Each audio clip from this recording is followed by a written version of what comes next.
You ask Tiger to solve. This deals with linear equations with one unknown. The final result is x equals 7/8. Let's solve it step by step.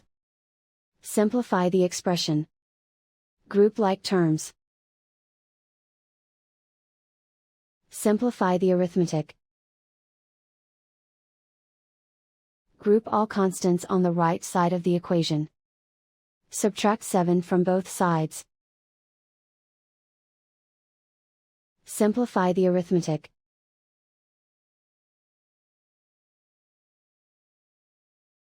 Isolate the x. Divide both sides by -8. Cancel out the negatives. Simplify the fraction.